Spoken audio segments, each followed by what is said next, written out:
Good afternoon. Good afternoon, students. Thank you for that response. In Portuguese, I would say bom dia or boa tarde, which is similar to Spanish. Good afternoon. I'm so glad that you are here in class. Today, I am going to start class by sharing a little bit about myself. So I am going to ask you to please give me your undivided attention as I'm going to share a little bit. I am going to be a little bit vulnerable and share some personal stuff about me. So if you can please close your computers for now and give your attention to the front, please.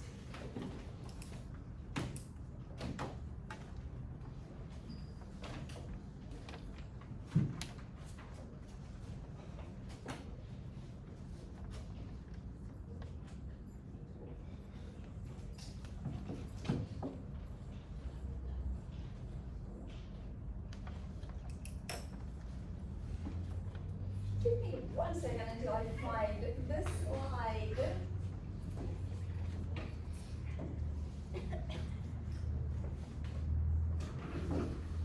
All right. I am going to be talking about my family, or a little bit about me, and I'm going to share some of my character traits.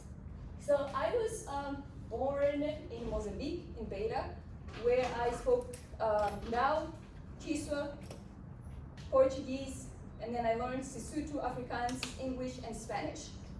I love learning, I love languages, and I am actually learning how to be a teacher in secondary education, but I'm already a university professor, a college professor at Glendale Community College. When I'm up here, I still get nervous, and I try to work through my nerves. So, I am 1 out of 5. This is me forever ago. These are my siblings, my older sister, Isabel, older brother, Pedro, then Miguel, and Ruth.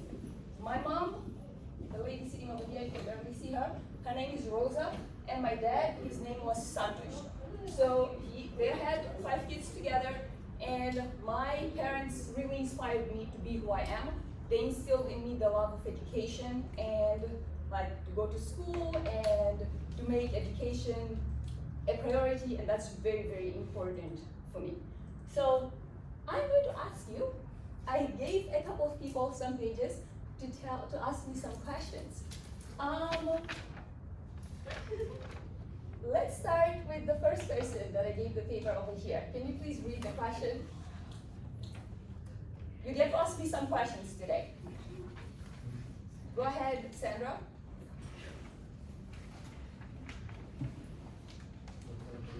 Did you have a boyfriend in high school? Ooh, what was the question? Can you say that loud? Did you have a boyfriend in high school? Did I have a boyfriend in high school? Initially, not until I was in 12th grade.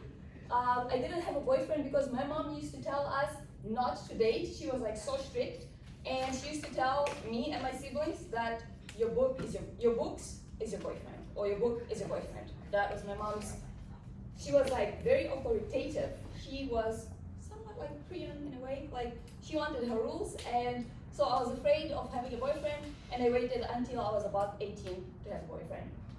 Thank you for that question. You can write another question of your own or not. Next person, Victor, can you please ask the second question? Me, Samir. What do you enjoy doing in your free time? What do I enjoy doing in my free time? In my free time, I enjoy going for hikes, I enjoy reading a lot of books, I enjoy working out. I am a personal trainer at a little studio named Virtual, and I also enjoy like watching movies and hanging out with my friends, or sometimes hanging out with my husband. Thank you. Another question, who did I give it to? Did I give you guys a question? Was it somewhere there? Kate, can you please ask the next question? What was the most challenging part of high school? What was the most challenging part of high school? The most challenging part of high school for me was learning a language. I was almost about your age. I was 14 when I started learning English, and it was really, really difficult. I found some old books, old books of mine. It's actually embarrassing. My name then was Amélia Gulama Joaquim, and this is all in Portuguese.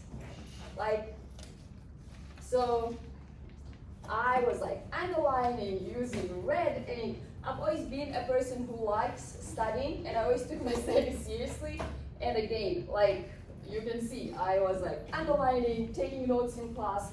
And these are some of the books that my mom saved for me. And I also used to be like some of you guys, I liked drawing or doodling. So this is kind of like interesting to look back at. Do we have another question with someone? Victor, did you read your question? Not yet. Victor, can you please ask your question? Yes, Amelia, what do you enjoy doing in your free time? You did ask that question. Never mind. Based on all of those questions, did someone else? I think Joel, you had one more question for me. Can you say it out loud so we can hear you, please? Why did you become a teacher? Oh my word. Why did I become a teacher? Yeah, tell me, why did I become a teacher? Because I love learning, and I think teachers are very important in our society. Teachers motivate us and they inspire us. So I became a teacher because I wanted to inspire others, and I also wanted to continue learning just because I love learning. Thank you so much for reading those questions. I would encourage you to take a minute or two to turn to your partner and come up with one question to ask me, a question that you came up on your own.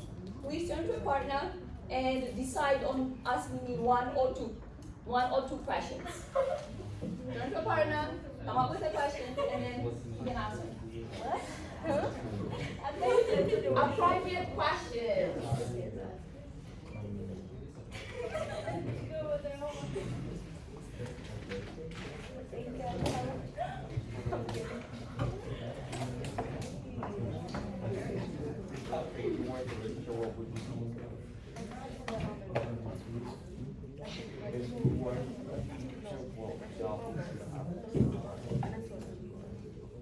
Okay. Let's hear. Did we get some questions? Awesome. Victor. Can we please pause? Can we please pause? Thank you for talking with your partner and coming up with some interesting questions. I cannot wait to hear. Victor, you had your hand up. What is your question? Do you have pets? Do I have any pets? I do not have any pets. Thank you for asking. How about you? Do you have any pets? Do you have any pets? Oh, I'm sorry. Sorry? Why are you guys laughing? That's sad. He said his pet died and you guys are laughing. That is not very sympathetic. Does anybody else have a question? No? Yes? Yes?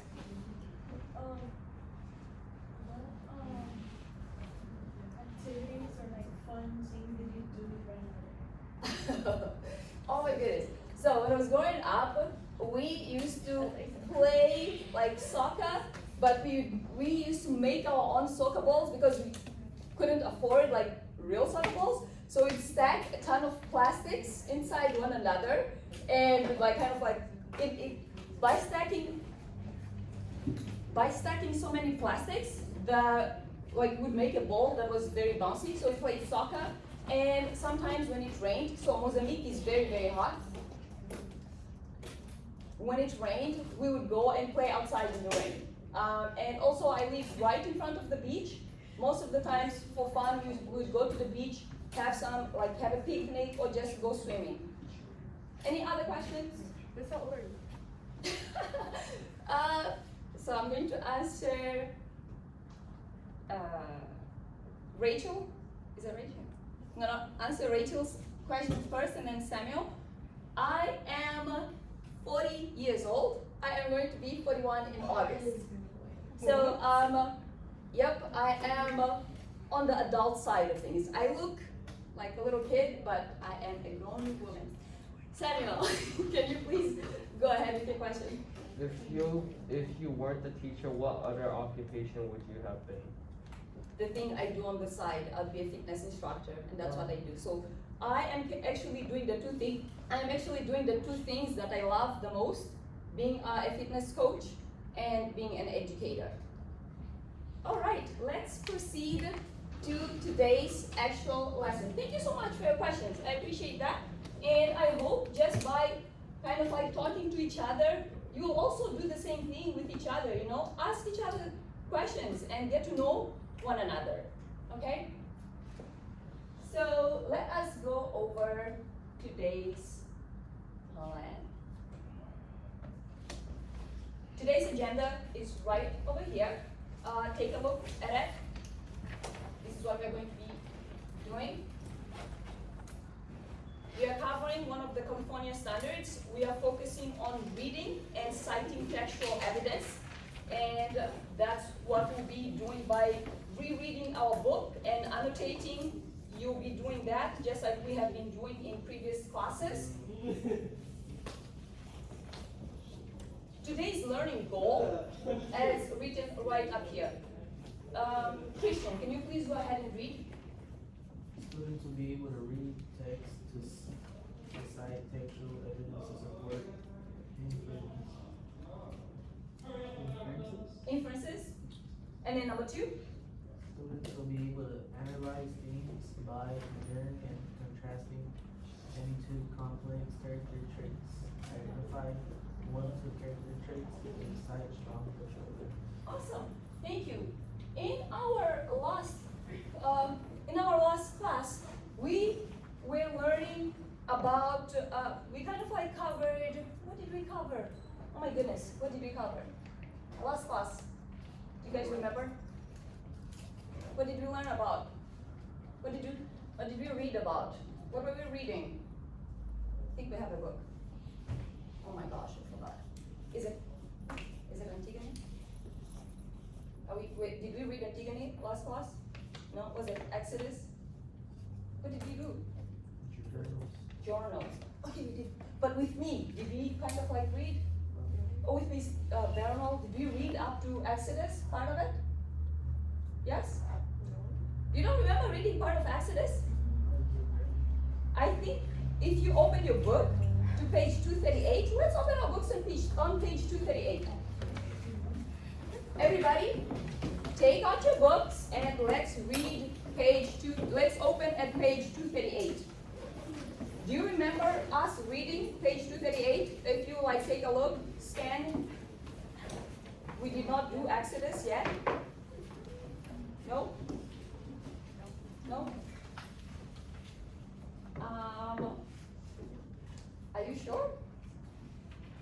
We didn't read 238? Give me a second.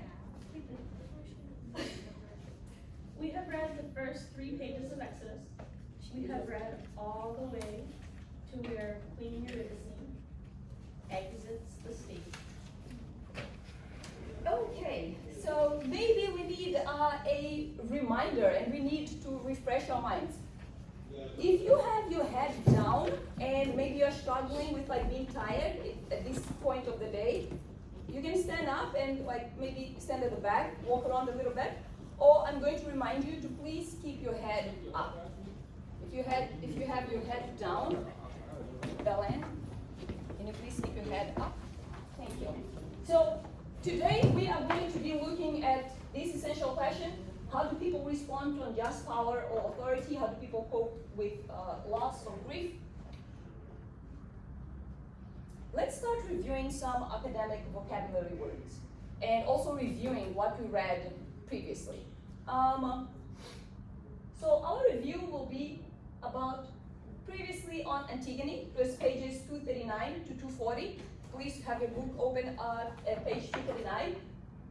We are going to review what happened in Antigone previously. What happened? Can you please take a second, take a moment, maybe about a minute, to reread any place in page 239, 238 to 241. Go back to any underlined lines or words that you underlined, things that you deemed important, and look at it for a minute by yourself, and then talk to a partner about which lines had you underlined and what was important. I'm going to set a timer for a minute here. please take a moment to read page 239 to 240, anyway, those pages, and then we are going to be doing a little review of what happened previously in Antigone. And yeah, we did read Exodus. I remember a couple of us read. Remember Reuben reading? Yeah, I did read it. So please open your books and let's review.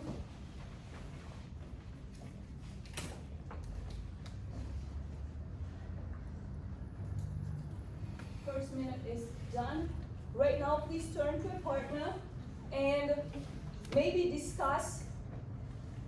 Turn to a partner and discuss one important annotation that you had made. Not made. Turn to a partner and discuss a line that you underlined and explain to your partner why this was important. Person number one, the person to your right, is going to be the speaker. So if you're partnering, the person to your right is the speaker, the person to your left is the listener. Speakers, go. Let's go. I need to hear you speaking about what you had underlined and why it's important. I need to hear people speaking. The person to the right is the one doing the speaking. Rachel, you'll be speaking.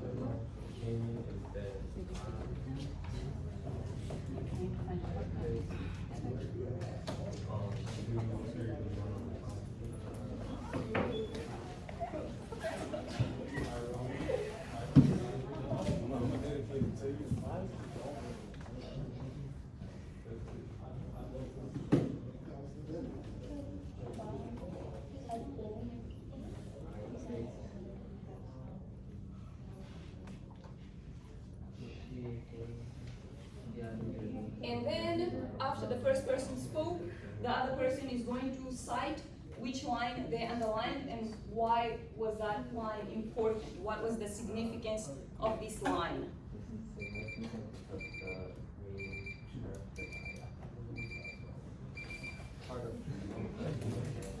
All right. Keep on reading, keep on talking to your partner. I am going to be calling out names as we do the review. I am going to be using the equity sticks. If your name is called out, I am going to ask for you to respond. You had some time to go and review on your books. You have some time to underline. Even if you get stuck and you don't know, I'm going to ask you to go back, reread something, and then we'll talk about it. Is that clear? Can I see a thumbs up if you understood the directions? Yes? So when your name is called, do not act shocked. Your name will be called. So please be prepared. Previously on Antigone, Christian, what happened on Antigone previously? Messenger found body. Messenger? I didn't understand what you said. Can you please repeat that?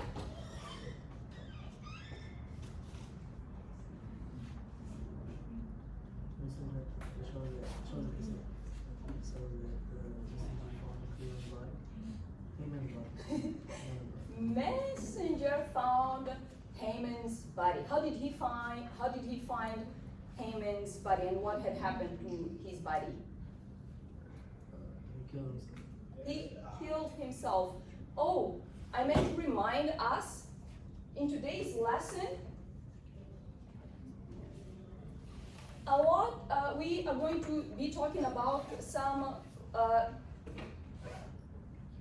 serious and very, we're going to be reading about some people who happen to die by suicide, something very serious.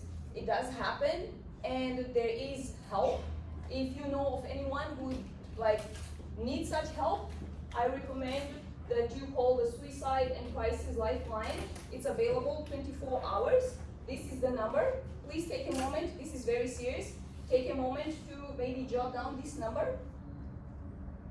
It could be for someone else or even for ourselves if we ever need it. I hope we do not. And there's also a California Youth Crisis hotline that is also available 24 47, and this is the number 843-5200.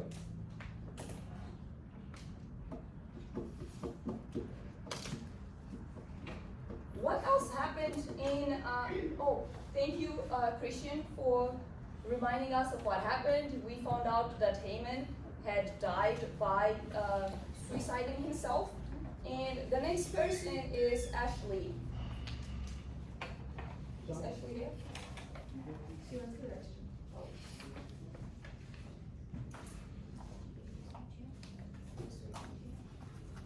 Joelle. Joelle, can you please look at page 2? Can you please look at page 240? And on the top of the page, it says, this is from choruses, no, from Messenger. This is some words of the Messenger that the Messenger reads. Can you please read on top of page 241? Hold on. 241 on top? Yeah.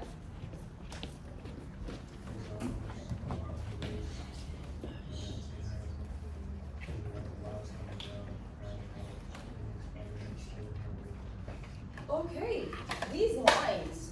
Before we start a conversation, what does the word lamenting mean? Do you know what the word lamenting means?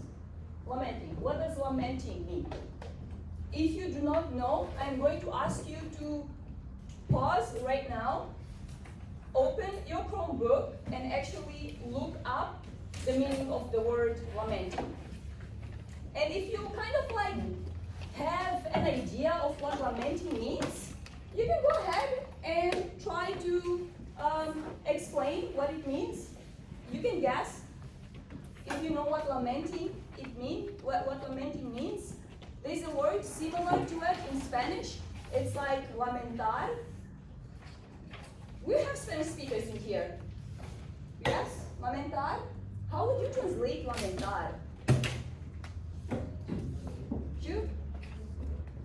Lamenting, but what does lamenting means? In other words, to suffer. Can you say a little bit more? Like, so you know it in Spanish, yeah?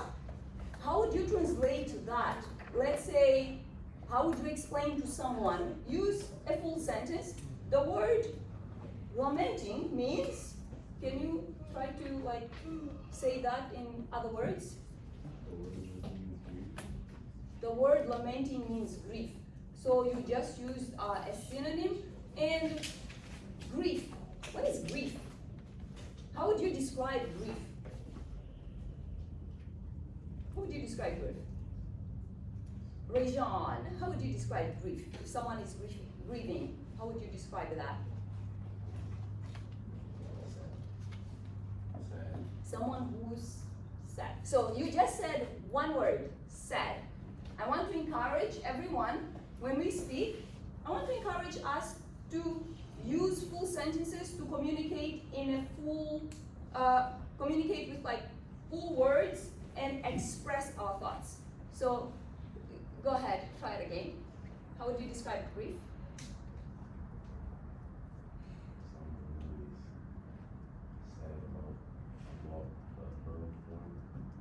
Someone who said about? Oh, wow, that is profound. Someone who is sad about losing a loved one. Thank you so much. So we are going to start our reading, and it's going to be towards the bottom of page 241. I need some readers over here.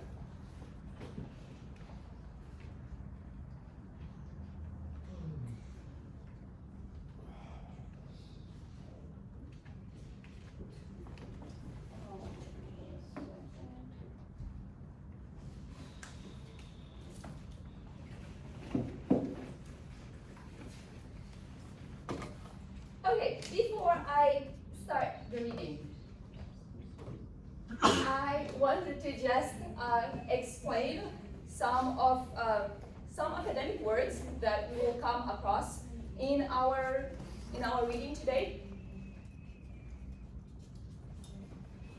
Jasmine, can you please go ahead and read the definition of lamenting?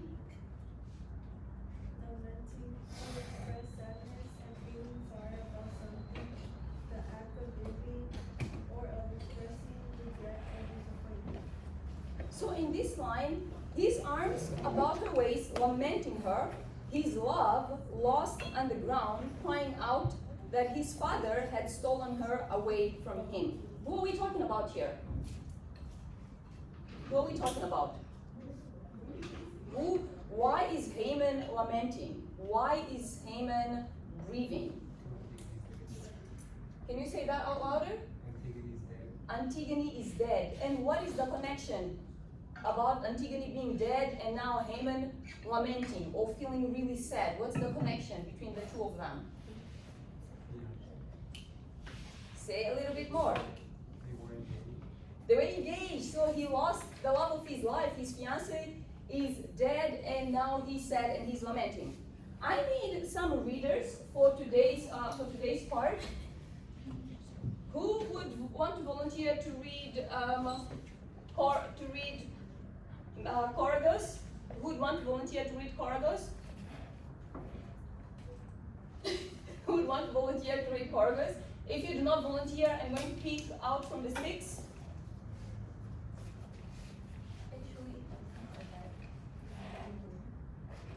Never mind. I do have names of people to read in here. Let me just go to the slide. Okay, I had pre-selected the readers. Coragos is going to be read by Samuel. Stage director is going to be Milady. Messenger is going to be Joel. And Creon is going to be Belen. Or Belen. Sorry if I mispronounced your name. Did you hear? Or can you please look up to look at your role, which character you're going to be playing? So let's start the reading. Coragos. She has left us without a word. What can this mean? Okay. She has left us without a word. But before that, we had seen on the top, it says exit Eurydice into palace. It said exit Eurydice into palace. So Eurydice had heard some bad news about her son dying, and then she exits. Sam, what do you think these lines mean? She has left us without a word.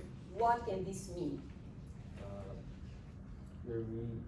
Eurydice is just going off to do something. Did everybody hear what Samuel said? Yes? Can someone please paraphrase what Samuel just said? Can you restate? Samuel, please say it again. Eurydice has left to do something. She had left to do something. What do you think she's doing? Could we predict what did she leave to do? Why do you think she left? Rajon, why do you think Eurydice left? Can you make a prediction? So she hears that her son died and she exits the palace. Can you predict why did she do that?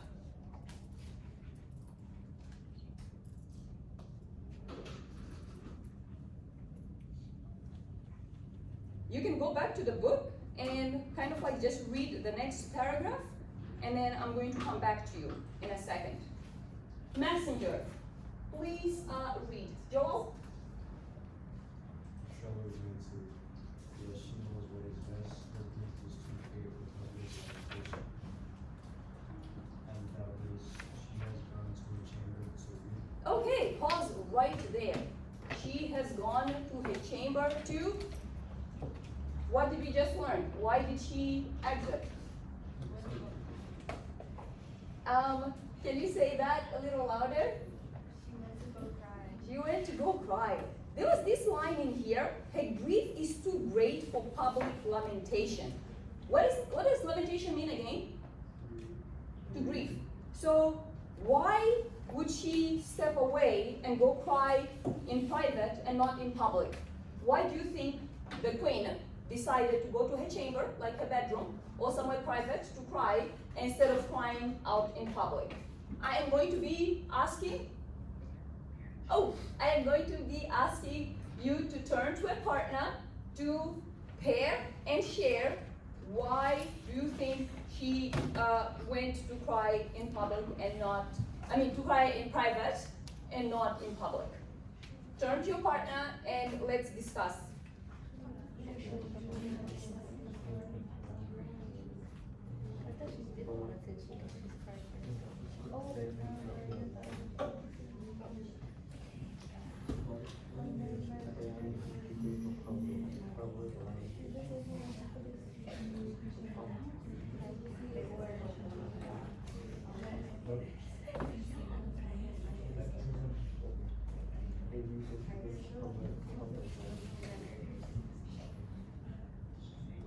Okay, you can actually look at the questions up here. She has left.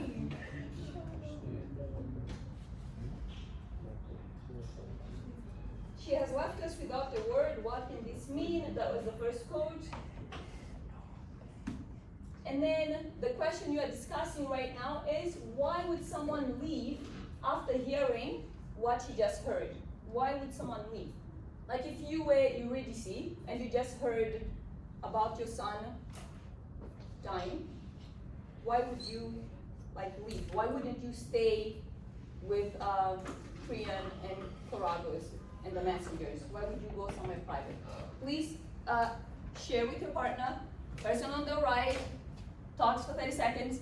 Person on the left then will get a chance and talks for 30 seconds. Let's go. I need to hear people having a discussion. If there is no one sitting next to you, please move to a group. You can join and be a group of 3. But you need to be engaging. Talk with your neighbor.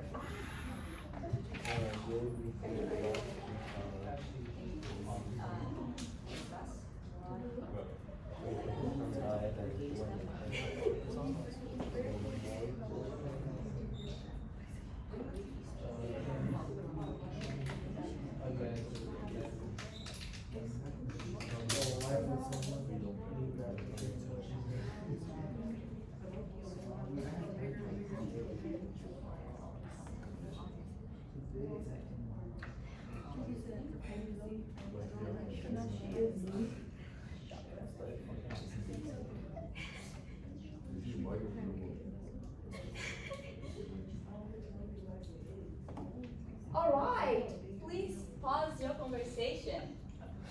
The question is, how many of you would have stayed if you were Queen Eurydice? You can rephrase or paraphrase your answer. I'm going to be calling out some names. Sandra, would you have stayed after hearing this news, or what would you have done if you were in that place? I'll probably leave, because I have children, so I want to seem stronger, so I will go somewhere else.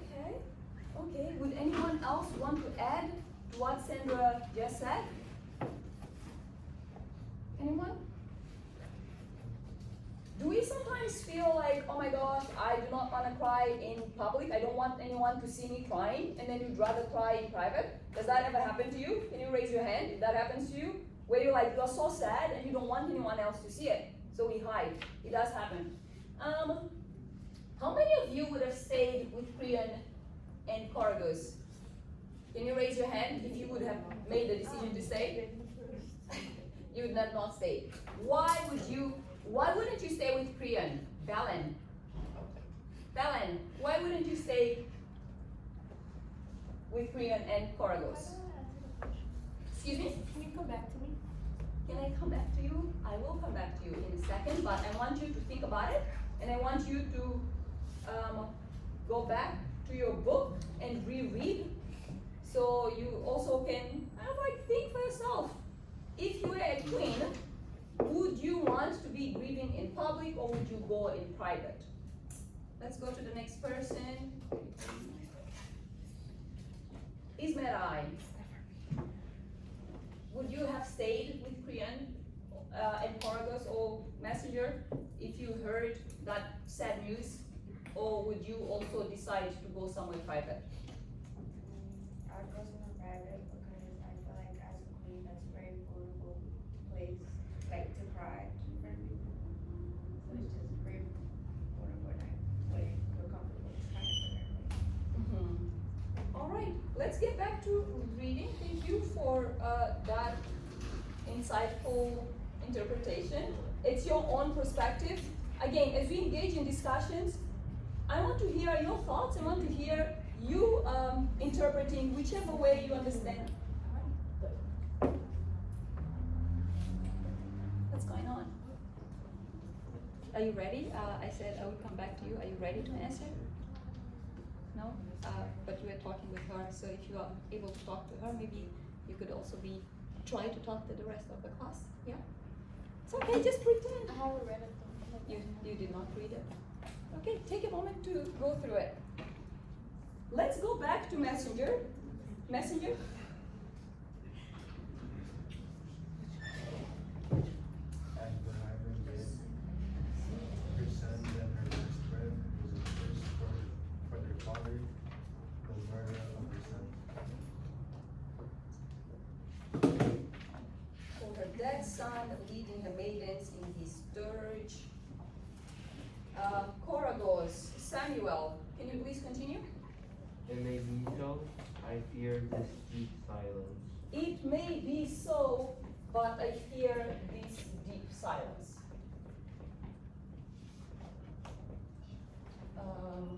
What do these lines mean?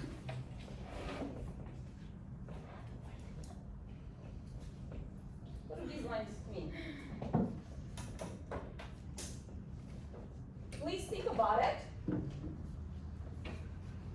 It may be so, but I fear this deep silence. So the queen goes to her private chamber, and Coragos is like, ooh, I fear this deep silence. Please turn to your partner and talk about what could this deep silence mean. There might be a double meaning in it, what we call a double entendre, when something can mean two different things. So I want you to turn to your partner and talk about those lines on page 242 on top. What does that mean? Please turn to your partner and talk about what these lines mean.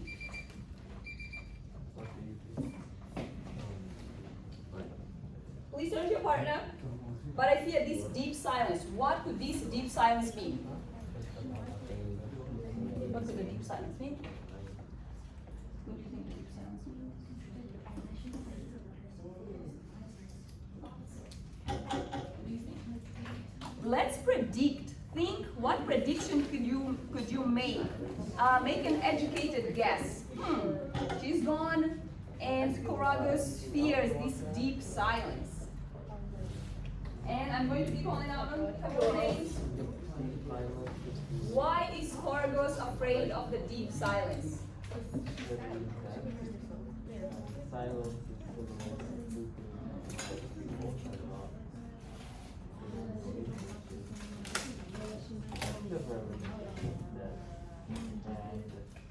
you would hear silence.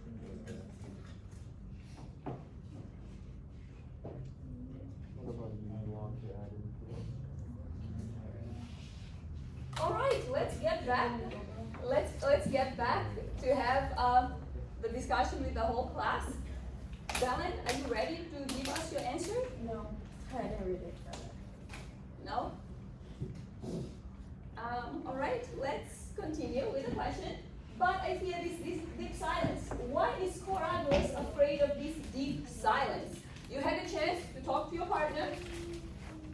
Jasmine, is she stepped out? Yes.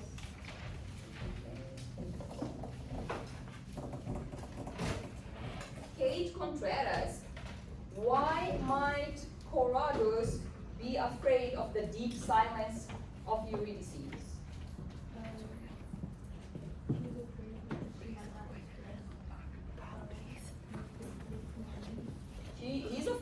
she might not express her feelings.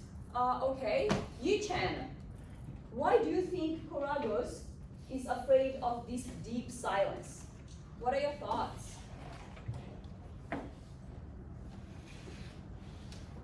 You talked with your partner, yes? Can Samuel, can you help him? Why do you think Koragos is afraid of the deep silence? What could this mean? Like, what is the symbol of a deep silence? There's like symbology in there. Samuel, did you say something? He said something. Yeah, Yi-chan, please go ahead. Could you repeat that? What could this mean? The deep silence. But I fear this deep silence. What could that mean?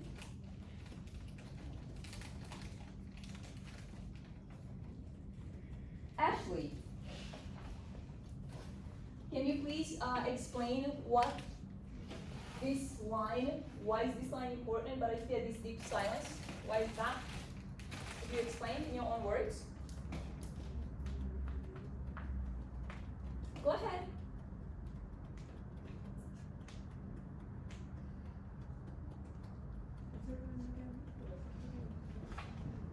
Why does Koragos feel the deep silence? You do not know. Can you think about it?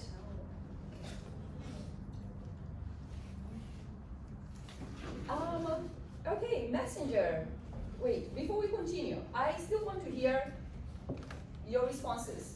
So if we are going to sit here in this awkward silence, we're going to have to do that. But I think you are able to actually think, if you hear of someone's dying, why might you go somewhere to be quiet?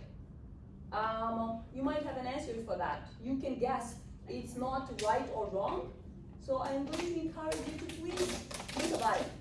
And I'm going to call on the next person, Kayla. Can you please answer, why do you think Koragos is afraid that there's this deep silence after Eurydice went to her chamber? What would that mean? It can mean like it would be like a bad, Eh? like it would be like a bad like a mood or Okay, she could be in a bad mood. All right. Why do you think she'd be in a bad mood?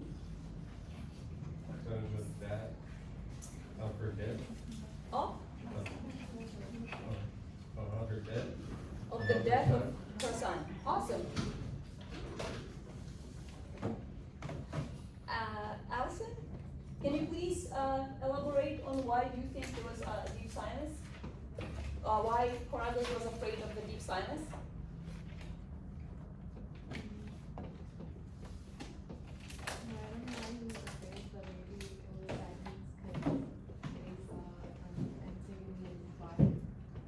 Okay, maybe because, but now this is Eurydice. She's the one who, he's afraid of her silence. Remember? She heard of the news that her future daughter-in-law never was, and her son are both belated, and they're like gone, and now she goes to cry privately. Oh my goodness, please say that out loud. She might kill herself too. Whew. Okay, maybe we're onto something. Let's continue reading. Messenger. Oh, Messenger is not here. Can you please take over the role of Messenger? We are writing on page 242. Page 242 on top. Go ahead, Messenger. I will see what she was doing. I will.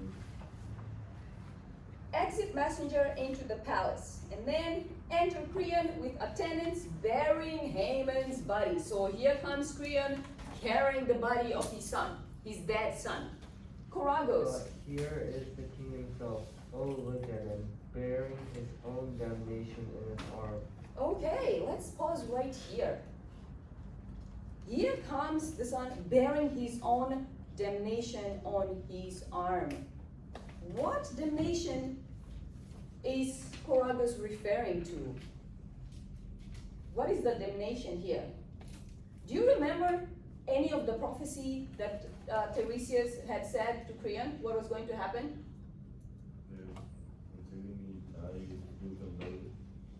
Oh, okay. And then, do you remember which lines in the book? Maybe you can go back to your book and try to find that line. You will find textual evidence. It was from scene number 5. So there was a prophecy. Tiresias, the prophet or the seer, had warned Creon, hey, if you do not do something, these bad things are going to happen to yourself. Samuel, I saw you nodding your head. Did you find the line? No. If anyone else found the line where Tiresias was warning Creon, can you raise your hand and tell us which page it is? Did anyone find it? This is why it is important to read and underline and annotate.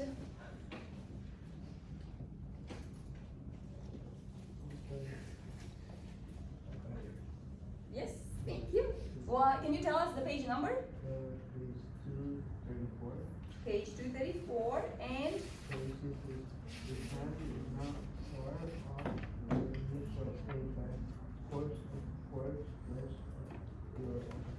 oh my goodness, thank you for finding that evidence. That is some strong, concrete evidence. So we are seeing that things are changing here. Like, okay, Creon. Who do we have for Creon? We have Balaam. Please read Creon's part. We are on page 242. Balaam, right here.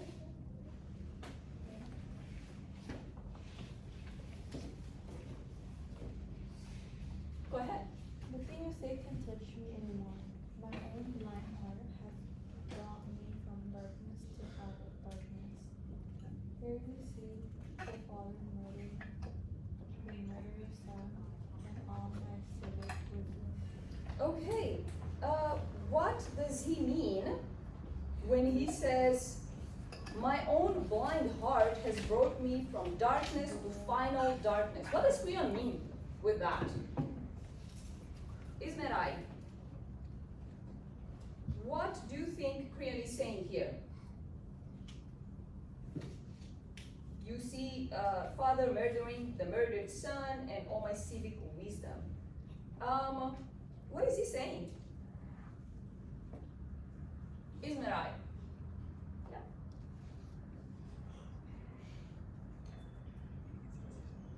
I feel like it affected him too much to the point where he is now like to like grieve or stuff like that. You said? I feel like because of everything we saw and everything, like the whole Antigone getting murdered and the son, everything like that. I feel like that made him to like grieve. So how do you think Creon is feeling? Thank you. How do you think Creon is feeling at this point? When he says, from darkness to final darkness, here you see the father murdering the murdered son. Do you think Creon feels guilty at this point? Or how do you think he's feeling?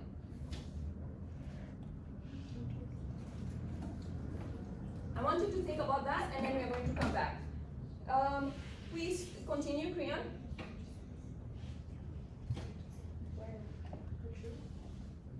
From Haman, my son. Oh, Haman, my son, so young to die.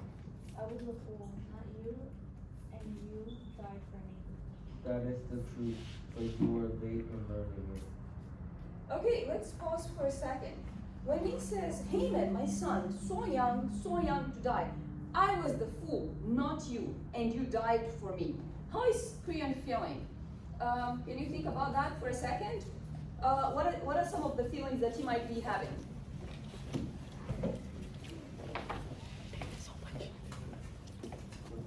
Daniel? What do you think Creon is feeling at this point? After the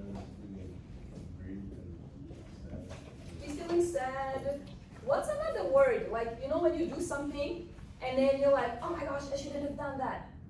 Regret. Regret, guilt. Usually when we feel guilty, we regret doing something. Do you think Creon is regretting what he did? Yeah? Yes? Why do you think he's regretting what he did? Why do you think Creon is regretting what he did? Say that louder, please. He is going to get punished by the gods. Who had said that? The prophet, Tiresias. Exactly. Creon, please continue. In the bathroom. Can you please read Creon's part? We are on page 242.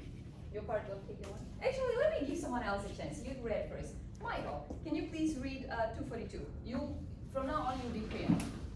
Please go ahead. Page 242, where it says. This truth is hard to bear. Surely a God has crushed me beneath the hugest weight of heaven, and driven me headlong, a barbaric way to trample out of the thing I held dear, most dear. Okay, let's pause right here. The truth is hard to bear. Surely a God has crushed me beneath the hugest weight of heaven. Is Creon blaming someone for what happened here? No? How, like, do you think he's not blaming anyone? For example, what views of the gods did Creon have before and throughout the play? And do you believe when Creon says, surely a God has crushed me beneath the hugest weight of heaven, and then when the lines when he says to trample out the thing I held most dear. So who is he referring to that he held most dear? Say that aloud. Haman. Do you think Creon really held Haman most dear? This is the question over here. Was Haman's most dear to Creon? Do you think that's true? Rejan, you are shaking your head. Please go ahead and share with us some of your thoughts about this line. Do you believe that Creon was like being legit or being genuine, like saying that Haman was his dear son? No? Can you please elaborate on your answer?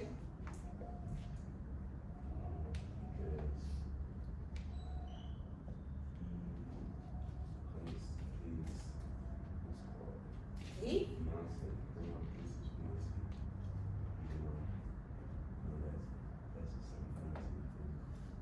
Okay. You said even though he knew that Antigone was his son's fiancée, he still put her on that like locked up vault. Let's continue reading. Enter messenger from the palace. Messenger.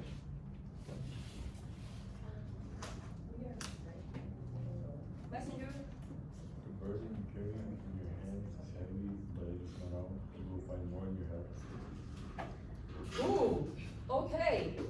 Early on, Rachel had made a really good guess about what could be happening. So, what can we infer from this line? Can you read that line again? The burden you carry in your hands is heavy, but it is not all. You will find more in your house. What might Creon find in his house? What is this more that he could find? Can you guess? Huh? Emptiness. But again, what just happened? He lost someone, and then we heard about the silence. Rachel. A body. Ah, he might find another body. Let's find out. Creon.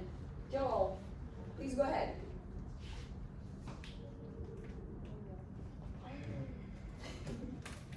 Let's follow along. Right here. Page 243. What burden worse than this shall I find there? So Creon is like, what burden Korean thinking? Turn to your partner and talk about what is Korean thinking like. What burden worse than this shall I find there? And then messenger, give us the news. Release us from the suspense. Messenger. Who's our messenger? The queen is The queen is dead. dead. Huh.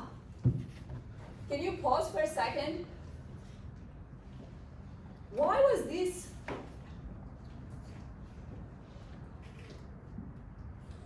Why do you think the queen? So what do you think happened to the queen? How do you think she might have died? She might have killed herself.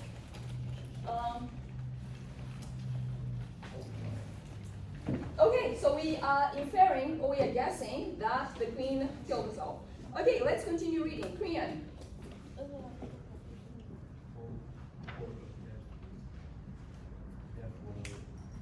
bring no pity for me, and you, angel of evil, I will stand in your words of death again. Is it true? Boy, can it be true? Is my wife dead? Has death read death? Yeah. Wow, that is a shocker here. Is it true? Korean is like, do you think Korean is like surprised? What do you think?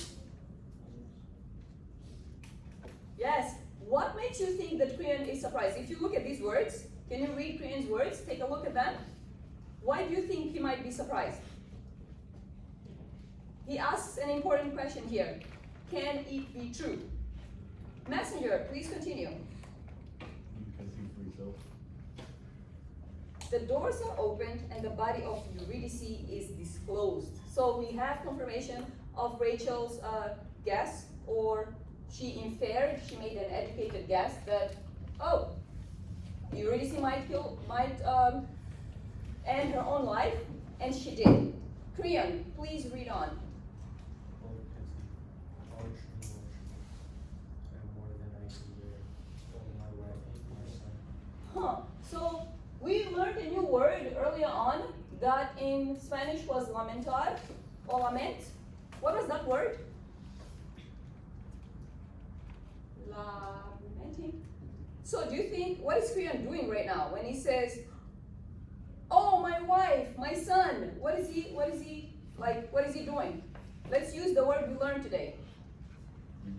He is grieving or he is lamenting, right? He is feeling a deep sorrow and he is lamenting. Would you agree that he is grieving for his son?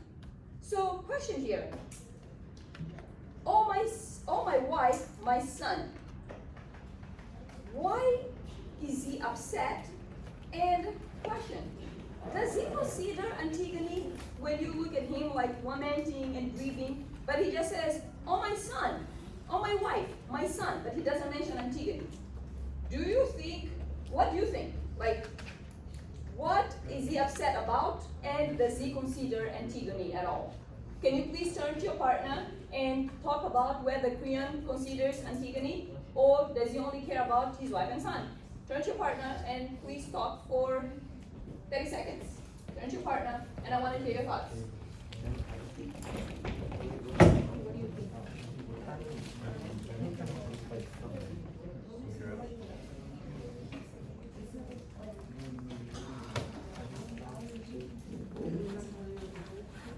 Okay, let me get your attention. Let's pause for a second, and I'm going to be calling out a couple of names to explain whether Creon considers Antigone or whether he only cares about his wife and his son. Elizabeth, why is Creon so upset, and do you think that he considers Antigone?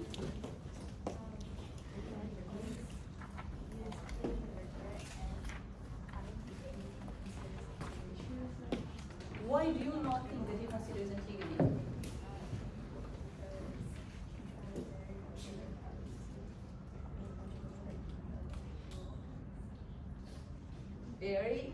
Very insightful. Thank you for remembering back to like way back then when we started on scene 1 and continuing. Messenger, please continue. She stood before the altar, and her heart welcomed the knife. Her own hand guided, and a Greek cry burst from her lips. For Mercurius dead, and for Haman dead, her sons, and her last breath is a curse for their father, the murder of her sons. Oh my goodness. All right, you just read that, Daniel? Yeah. She stood before the altar with, and her heart, look at me, I'm going to act right here, and her heart welcomed the knife her own hand guided. So she used a knife to end her own life. Okay, what is significant about this sign? When you hear, she stood before the altar. What's an altar? Do you know what an altar is? Like usually at the church or a temple, there's this place that people might pray to a god or gods, and it's a special place. So she had gone to an altar and she was saying her prayers. She says in here, she stood before the altar and her heart welcomed the knife her own hand guided. Please continue, Messenger. And she fell, and the dart flowed into her closed eyes. Okay, so we have this very descriptive or this strong imagery of what happened to Eurydice and how she ends her life. Krian, please continue reading. Oh God, I am shaken with fear. Are there no swords here? Has no one overthrown for me? Oh God, I'm sick with fear. Okay, let's look at this question up here, and we're going to discuss why. Okay, Krian says, "Oh God, I'm sick with fear." How come is Krian feeling sick with fear? Again, I'm going to be calling out names. Rajan, why do you think Krian is sick with fear?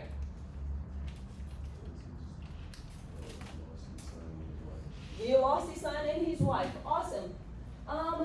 Let's continue. Messenger. Messenger, Daniel? Her courage is punished for the deaths of both. Okay, so what are we learning here? Who's being blamed for the death of Haman and Antigone? Joe, can you say that louder? Krian is being blamed. Do we blame? Is that like appropriate blame? Is he the one to blame? Would you agree? Can you please say, Michael? Do you think Krian is the one to blame for those two deaths? Say a little bit more, please. I mean, we cannot just say, hey, Krian, it's your fault. Why do we think it's Krian's fault that Haman and Antigone are both dead? I want everybody to think about this question.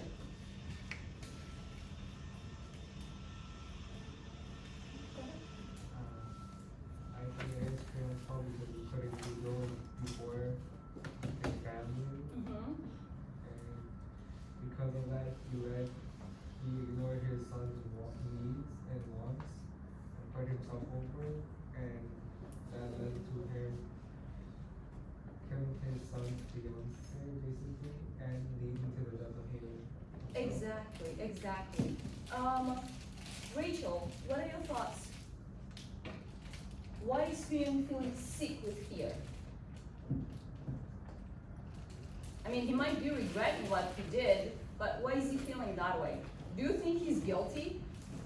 Or do you think we should blame the deaths of his son and the son's fiance on Krian? Can you please say a little bit more about that? Yeah. Because he killed a baby. He planned it. Awesome. And Krian, please continue reading. Page 244.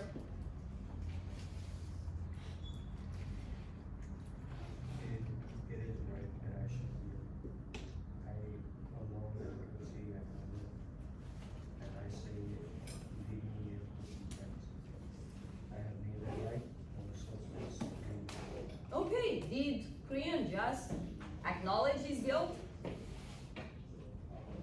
find like evidence in the text? Joel, did we find evidence in the text? How did he acknowledge that? That he was guilty. What does he say? You just read it. I alone am guilty. Koragos. Did we lose Koragos? Koragos was Samuel. Rajon, can you please play Koragos part? We are on page 244. Yeah. You are right. There can be right and so much wrong. And we be ready to be this in a world of sorrow. Priyan. Let death come quickly and be kind to me. I will not ever see the sun again. All right, I want you to pause and Ashley, please underline the line, the passage where Priyan says, everybody, please underline this line. Let death come quickly and be kind to me. What could this mean? What is Priyan wishing right now? Taylor, what do you think when Priyan says, let death come quickly and be kind to me? What is Priyan thinking here? If you know the answer, please try to, after Taylor, try to chime in. Taylor, what do you think Priyan is, what does he mean by that? He's like trying to die. Yeah. What makes you, what evidence do you find in the text? We are on page 244? Let death come quickly. Exactly. Koragos, please continue. All that will come ready to do. Believe, you all have so that much to do. Believe yourself. Priyan, All my heart was in that book. back to Koragos. Do not pray anymore this hiding place. Okay, that line. Do not pray anymore. The sky is dark. What could that mean? And you also just said, do not pray anymore. What could that mean? How would you interpret that line? Okay, thank you. Priyan,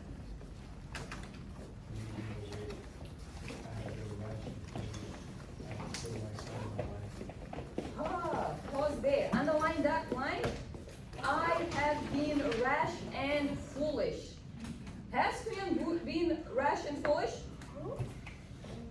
Has he been rash and foolish with the decisions he made? Elizabeth, you're shaking your head. Yes? Please continue, Priyan. Please pause packing. Let's finish the pages. Priyan, continue reading.